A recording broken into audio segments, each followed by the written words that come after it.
Narayan private ITI लुपुंडी Chandil में पंडित दीनदयाल उपाध्याय की पुण्यतिथि श्रद्धा के साथ मनाई गई। एकात्म मानववाद के सिद्धांत पर चलने का लिया संकल्प। चांडिल नारायण प्राइवेट आईटीआई लुपुंडी चांडिल में पंडित दीनदयाल उपाध्याय की पुण्यतिथि श्रद्धा एवं सम्मान के साथ मनाई गई। कार्यक्रम का शुभारंभ उनके चित्र पर माल्यार्पण एवं नारायण आईटीआई लुपुंडी चांडिल में पंडित दीनदयाल उपाध्याय की पुण्यतिथि मनाई गई। पंडित दीनदयाल उपाध्याय भारतवर्ष में सादगी के प्रतीक माने जाते हैं। वो राष्ट्रीय स्वयं सेवक संघ के स्वयंसेवक थे, जनसंघ के संस्थापक महामंत्री थे और कुशल संगठन करता थे।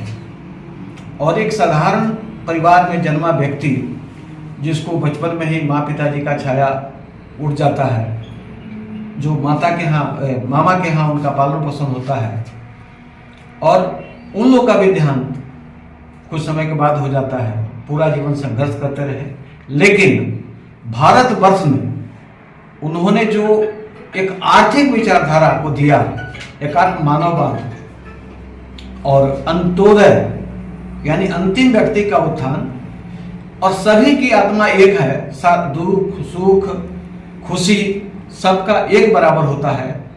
और आर्थिक जो जिस समय पूंजीवाद और साम्यवाद का लड़ाई चल रहा था पूरा विश्व में, उन्होंने एकात्म मानववाद का जो दर्शन दिया, आज उसी दर्शन के आधार पर भारतीय जनता पार्टी माननीय अटल बिहारी वाजपेयी जी 6 साल तक प्रधानमंत्री रहे और माननीय नरेंद्र मोदी जी भी ठीक उसी विचारधारा को लेकर के चल रहे हैं। और उनका जो आर्थिक दर्शन था, आर्थिक सोच था, उसी सोच के आधार पर आज भारत जो है ब्रिटेन से भी आगे आर्थिक स्थिति में पहुंचा है। और उसमें कहीं ना कहीं उनका जो विचारधारा और सोच था उसका योगदान है। दीनदयाल उपाध्याय जी का 11 फरवरी 1968 ईस्वी को मुगल सराय स्टेशन पर संदिग्ध अवस्था में उनकी हत्या की गई। और आज भी वो रहस्य का विषय बना हुआ है कि दीनदयाल उपाध्याय की हत्या किन परिस्थितियों में हुई, कैसे हुई। और वो भारत के लिए बहुत ही अपूर्णीय क्षति था। आज हम लोग उनके पुण्यतिथि के अवसर पर उन्हें भावभीनी श्रद्धांजलि अर्पित करते हैं।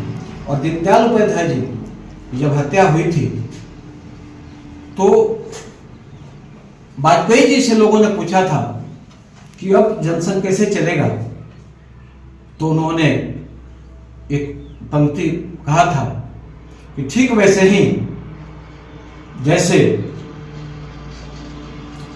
गणेश जी का रूप क्या है कि हाथी, गणेश जी का जब वध हुआ था फिर भी क्योंकि मां की रक्षा में, तो हाथी के मस्तक को काट करके यदि गणेश जी को बना करके एक स्थापित किया जा सकता है, तो दीनदयाल उपाध्याय का जो विचारधारा है वो हम लोग का मस्तक रहेगा और हम लोग उस विचारधारा को स्थापित करेंगे। उनकी इतनी महत्ता थी, माने आरएसएस और भारतीय जनसंघ के संगठन में, ये दर्शाता है। आज हम लोग अपने संस्थान के तरफ से और सभी लोगों के तरफ से उन्हें भावभीनी श्रद्धांजलि अर्पित करते हैं। और आशा ही नहीं पूरे विश्वास है कि उनका जो विचारधारा था, उस विचारधारा के आधार पर भारतवर्ष जो है वो परम वैभव को प्राप्त करेगा। और 2047 में जो विकसित भारत का सपना है जरूर पूरा होगा। बहुत बहुत धन्यवाद।